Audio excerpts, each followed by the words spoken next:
Pintu didobrak paksa. Abah Sarta melihatku dengan tatapan ngeri. Tangan kirinya memegang sebuah arit. Dadanya turun naik. Ia mengarahkan arit itu padaku. Jelas saja aku panik. Ada apa ini? Kenapa dia sepertinya ingin membunuhku? Pergi dari sini, bentaknya sambil menebaskan arit pada daun pintu. Baik, Bah, ampun. Dengan cepat ku ambil tas ransel dan senterku, mengenakan kembali sepatuku lalu pergi dari rumah itu. Langit masih gelap. Udara dingin membuatku menggigil. Di langit bola api masih melayang mengikutiku. Aku lari sekuat tenaga demi menjauh dari Abah Satra yang marah dan hendak membunuhku. Di tengah jalan seseorang menghentikanku. Ya, itu nenek sapi. Ya, itu nenek Sapina. Pegang ya, hati-hati. Dia memberiku keris kecil yang ukurannya hanya sejari telunjuk saja. Apa ini, Nek? Tanyaku. Belum sempat ia menjawab, Abah Sarta dari kejauhan meneriakku agar tidak pergi. Kubunuh kau, ancamnya. Ia berdiri di depan pintu rumah sambil mengacungkan arit. Segera aku kantongi keris kecil itu lalu pergi dari hadapan nenek Sapina. Aku tidak tahu kemana arah langkahku sekarang. Dari jauh, terdengar suara geledek bergemuruh diiringi kilatan cahaya di langit. Tampaknya memang akan hujan. Aku semakin menjauh dari rumah Abah Sarta. Keris ini, apa gunanya? Aku berhenti di bawah batang pohon besar. Kuperhatikan keris pemberian nenek Sapina. Kerisnya sangat unik. Ada ukiran bertuliskan bahasa Arab di permukaan keris itu. Aku tidak mengerti apa maksudnya. Tak lama kemudian, hujan turun dengan sangat deras. Aku membaringkan diri di antara akar-akar pohon besar itu. Tapi tetap saja tubuhku basah kuyup. Tubuhku menggigil, gigiku bergetar, perutku lapar tidak tertahankan. Sendiri di hutan seperti ini, membuatku ragu akan kemampuanku sendiri. Aku mungkin tidak akan bisa bertahan hidup lebih lama lagi di gunung ini. Di langit, walau hujan deras, bola api sialan itu tidak padam dan masih mengikutiku. Aku bangun lalu mendongak ke arah bola api itu, sambil mengarahkan cahaya senterku. Aku sangat kesal karena terus-terusan diikutinya. Bangsat tuh, sini kalau berani lawan gue. Woi, sini lo. Teriakku sambil menggigil kedinginan. Kalau memang aku harus mati, matilah sekarang agar penderitaanku berakhir. Sesaat kemudian, ada sesuatu yang menabrakku dari belakang. Tubuhku terpelanting. Senterku jatuh ke semak-semak, aku meringis kesakitan. Tubuhku terasa remuk. Kuperhatikan objek yang barusan menabrak tubuhku. Objek itu terlihat samar. Kurai kembali senterku, lalu mengarahkan cahayanya ke objek tersebut. Ternyata, itu babi hutan. Saat hendak bangun kembali, ternyata betisku sobek. Pasti karena hantaman taring babi itu. Ia mendengkur, matanya merah, tubuhnya sebesar anak kerbau. Aku tidak akan bisa lari dari babi itu. Tidak ada pilihan kecuali melawannya. Babi itu lari dengan cepat ke arahku. Kurogoh sebuah pisau kecil dari kantong ransel. Tubuhku diseruduk sampai terseret beberapa meter ke belakang. Kupegang erat-erat kepala babi itu, lalu menebaskan pisau ke punggungnya. Babi itu melenguh. Ia mengibaskan kepalanya, membuat tubuhku terpental jauh hingga membentur batang pohon.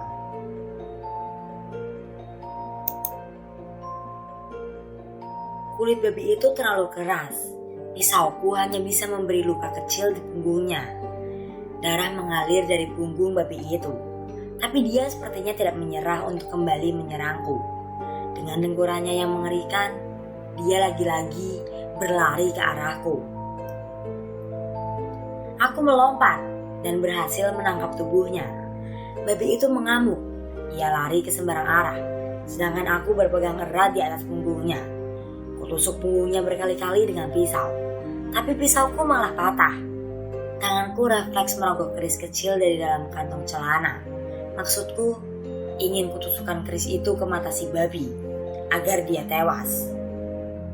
Ajaibnya, baru saja kuarahkan keris itu ke kepala babi, tiba-tiba tubuhku terpental. Babi itu juga tersungkur ke semak-semak. Ia mati begitu saja. Napasku terengah-engah. Aku menoleh ke arah kanan. Di antara derasnya tetesan hujan, ada seorang wanita berpakaian seperti putri kerajaan berdiri di depan pohon besar. Aku masih ingat wajahnya. Dia, wanita yang berbicara dengan Abah Sarta. Apa maumu? Bangsat, keluarkan aku dari gunung ini. Dengan sisa tenaga yang ada, aku lari ke arah wanita itu, mencoba untuk menyerangnya dengan keris kecil. Yang terjadi selanjutnya benar-benar di luar perkiraanku. Seharusnya aku tidak menyerang wanita itu. Aku terkejut saat sosok wanita itu berubah menjadi Ricky.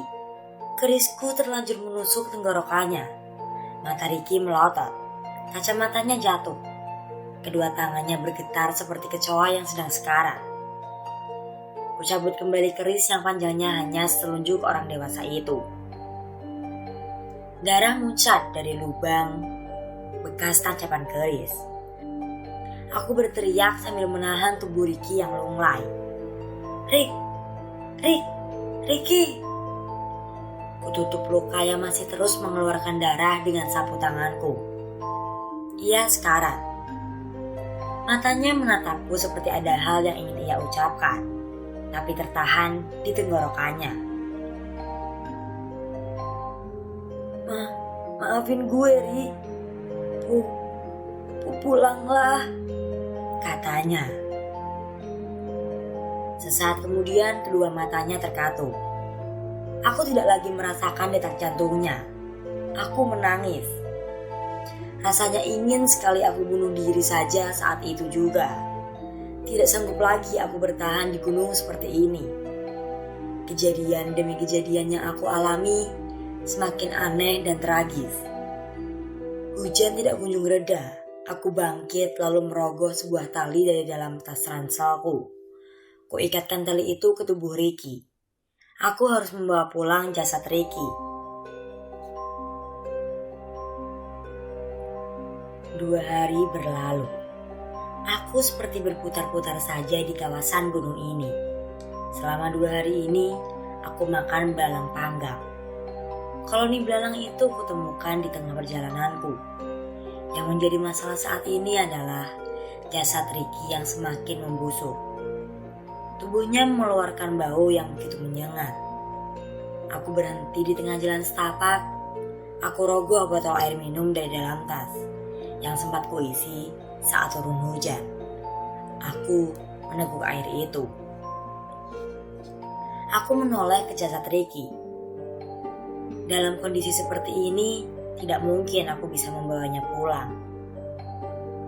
Menguburkan jasad Ricky bisa jadi jalan terbaik. Aku lepaskan tali yang mengikat tubuhnya. Aku lalu mencari permukaan tanah yang lembab sehingga mudah untuk digali. Dengan susah payah, aku menggali tanah itu menggunakan sebuah batang kayu sebesar lengan orang dewasa yang telah kuruncingkan ujung kayunya. Aku tidak mampu menggali tanah itu terlalu dalam. Asal bisa menimbun jasad Ricky, itu sudah cukup. Setelah berhasil menguburkannya, kutancapkan batang kayu tersebut sebagai penanda kuburannya.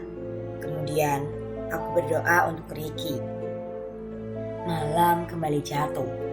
Aku masih menyusuri jalan setapak yang seolah tidak berujung. Mira dan Eldi tidak lagi muncul. Sementara bola api masih melayang mengikutiku kemanapun aku pergi. Tak lama kemudian, aku mencium bau kayu kering yang dibakar. Dari jauh terlihat bayangan api unggun.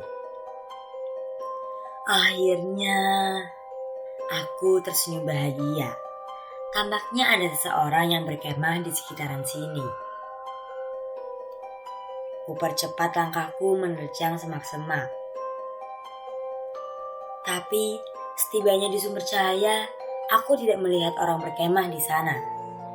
Itu lagi-lagi gubuk tua yang pernah kudatangi. Di depan gubuk itu ada api unggun yang menyala dan seorang lelaki yang sedang duduk sila menghadap api tersebut. Aku mengenali lelaki itu. Dia Pak Jarot, si guru kunci Gunung Pulau Sari. Aku tidak tahu apa yang sedang ia lakukan. Ku dekati dengan perlahan. Dia bangkit dari duduk silanya sebelum aku sempat menyapa. Pak Jarot menatapku dengan tatapan datar. Aku waspada. Tangan kananku bersiap memegang pisau. Kau mau lihat apa yang sudah kau perbuat? Pak Jarot melangkah menuju gubuk. Dia menendang pintu gubuk itu. Betapa terkejutnya aku saat melihat Abah Sarta dan Nenek Sapinah tewas. Lehernya digantung.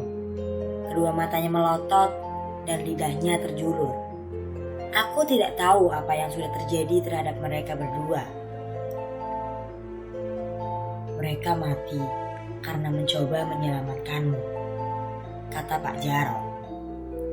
Lanjutnya, kau beruntung. Kau lahir malam Jumat. Jin di sini tidak bisa melukaimu, tapi dia tidak akan membiarkan kau pergi dari gunung ini. Mataku jeli memperhatikan gerakan tangan Pak Jarot yang perlahan merogoh sesuatu dari balik punggungnya. Aku mundur beberapa langkah. Benar saja, dia mengeluarkan golok. Aku harus membunuhmu dan menjadikanmu tumbal, agar tidak ada lagi korban jiwa. Dua lelaki muncul dari belakang gubuk. Masing-masing dari mereka membawa tali. Aku langsung lari sekuat tenaga menjauh dari Pak Jarot. Mereka bertiga mengejarku. Kau harus mati, teriak Pak Jarot dari belakang. Aku lari seperti babi hutan saja, menabrak apapun yang ada di hadapanku. Sesekali aku menoleh ke belakang. Cahaya senter Pak Jarot berayun-ayun semakin mendekat ke arahku. Sengaja aku matikan senterku agar tidak terlihat olehnya. Seandainya aku harus mati di gunung ini, aku tidak mau mati di tangan Pak Jarot. Aku bersembunyi di balik batu yang berlumut. Masih dapat kulihat cahaya senter mereka berayun-ayun dari kejauhan. Langkah mereka semakin mendekat. Aku beralih lagi untuk menjauh dari mereka. Itu dia, teriak salah satu anak buah Pak Jarot. Kaki kananku tersangkut akar pohon. Aku terjungkal ke semak-semak. Aku tidak sanggup beralih lagi. Mereka semakin mendekat ke arahku. Wajah Pak Jarot pun mulai terlihat. Aku merangkak untuk menjauh. Mereka malah tertawa melihat penderitaanku. Seorang lelaki berbadan tambur mendekat. Ia mengikat kedua kaki dan tanganku. Lelaki satu lagi menyiapkan sebatang kayu lalu memasukkannya di antara pergelangan tangan dan kakiku. Mereka berdua menggotong tubuhku dalam posisi terbalik, seperti babi hasil buruan. Entah aku akan dibawa kemana. Ampuni aku, Pak Jarot. Jangan bunuh aku. Kalau aku tidak menumbalkanmu, bola api itu yang akan membunuh orang banyak. Pak Jarot menunjuk ke langit. Tolong ampuni aku, Pak. Aku berjanji tidak akan datang lagi ke gunung ini. Aku tidak mau mati muda, Pak. Kedua lelaki menggotongku malah tertawa. Manusia bisa mati kapan saja. Bahkan saat masih di dalam kandungan pun manusia bisa mati. Kau jangan khawatir. Aku tahu kau sangat menderita tersesat di gunung ini. Aku akan akhiri penderitaanmu itu. Pak Jarot menoleh kepadaku sambil tersenyum dingin. Tambahnya, kau tahu dua gundukan tanah di depan gubuk tua itu? Itu mayat dari dua pendaki yang dulu pernah melanggar larangan gunung ini. Nanti kau akan aku makamkan di samping mereka. Aku mengamuk mendengar omongan Pak Jarot. Kuguncangkan tubuhku sendiri, dua lelaki itu malah tertawa lagi. Mereka melecehkan tenagaku yang semakin lemah. Asal kau tahu, aku ini orang baik. Yang aku lakukan sekarang adalah demi menyelamatkan para pendaki lain. Kerajaan jin di gunung ini murka karena ulah kalian. Tapi teman-temanku sudah mati semua, Pak. Apa itu tidak cukup untuk menebus kesalahan kami? Belum, masih ada satu orang yang hidup. Siapa? Yang perempuan. Tapi dia tidak akan bisa keluar dari alam jin. Mira, desisku. Kedua kaki dan tanganku terasa sangat pegal. Dalam posisi terbalik seperti ini, lama-lama aku kesulitan untuk bernapas. Pak, tolong lepaskan aku. Jangan khawatir, sebentar lagi kita sampai kok. Aku tidak bisa bernapas, Pak. Pak Jarot tidak lagi menimpali. Medan yang ditempuh menanjak. Kedua lelaki yang menggotongku berjalan sempoyongan. Tidak lama kemudian, aku tiba di sebuah tempat yang sangat aneh. Ada banyak sesajen di tempat itu. Bebatuan disusun rapi membentuk lingkaran. Tubuhku dibaringkan di tengah lingkaran tersebut. Mereka melepas batang kayu, sedangkan lengan dan kakiku tetap diikat. Tak jauh dari tempatku berbaring, ada dua tengkorak manusia tergeletak bersebelahan dengan sesajen. Apakah itu tengkorak dua pendaki yang melanggar larangan? Entahlah. Yang jelas, pemandangan itu semakin membuatku takut. Tidak ada jalan lain lagi untuk bisa selamat. Mungkin sudah takdirnya aku mati seperti ini. Pak Jarot dan dua anak buahnya duduk sila di luar lingkaran. Mata mereka terpejam. Pak Jarot membacakan mantra dalam bahasa Sunda. Mantra itu terdengar sangat mengerikan, semacam persembahan tumbal untuk makhluk gaib.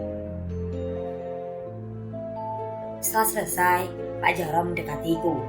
Ia membawa sebuah batang kayu, lalu menancapkannya di dekat kepalaku. Jangan, Pak. Aku mohon, ampuni aku. Air mataku tiba-tiba saja keluar. Yang kuingat adalah kedua orang tuaku di rumah. Mereka sudah sangat tua dan pasti jatuh sakit kalau mendengar anaknya tewas tak wajar seperti ini. Pak Jarot menyuruh anak buahnya mengikat leherku dengan tali. Lalu ujung tali itu diikatkan lagi pada kayu tadi. Tarik kakinya, suruh Pak Jarot.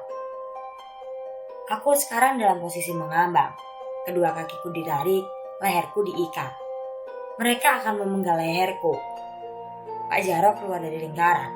Ia mengambil arit, lalu bersiap memenggal kepalaku. Surga menunggumu, nak. Aku menangis. Dari arah kanan, tiba-tiba kulihat roh Riki memandangiku dengan tatapan nelangsa. Riki, temanmu itu sudah mati. Kau akan menyusulnya, kata Pak Jarot. Ia mengacungkan arit, lalu menebaskannya ke leherku. Aku pejamkan mata karena tidak sanggup melihat eksekusi terhadap diriku sendiri. Tapi setelah beberapa saat, aku tidak merasakan apapun pada leherku. Lalu tubuhku jatuh bertebam.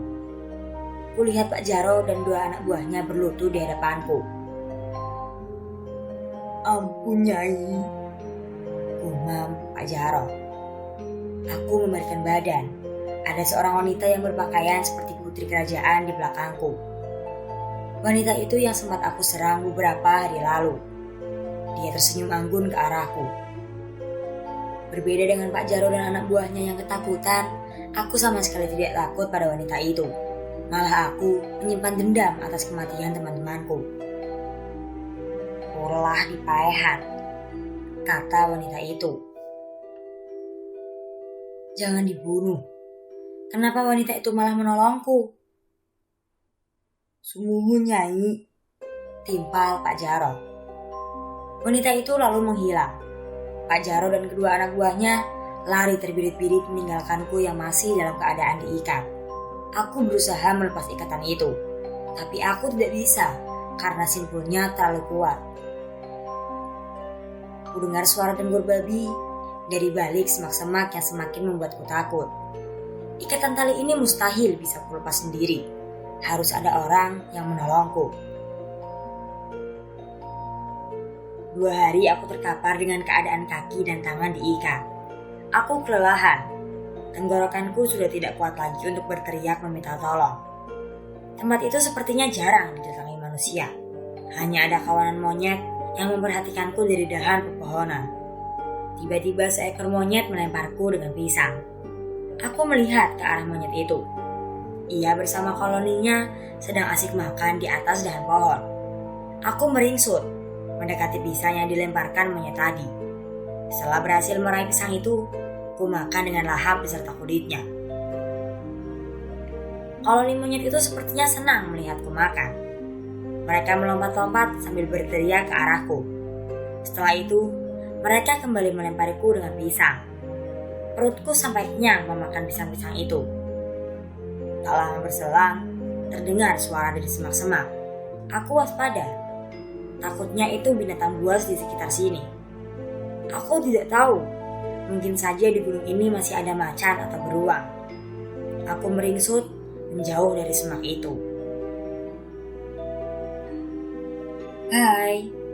Seorang wanita menggendong tas ransel muncul dari bilik semak-semak. Akhirnya, dia mengembuskan napas lega. Ia terlihat kelelahan, wajahnya juga pucat.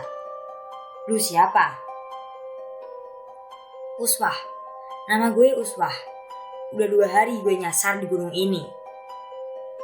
Dia mendekatiku lalu melepas ikatan tali dengan pisau kecil. Lu kenapa bisa kayak gini? Perempuan itu membantuku bangun. Kedua kakiku ringkih. Dia harus menopang tubuhku. Ceritanya panjang, kataku.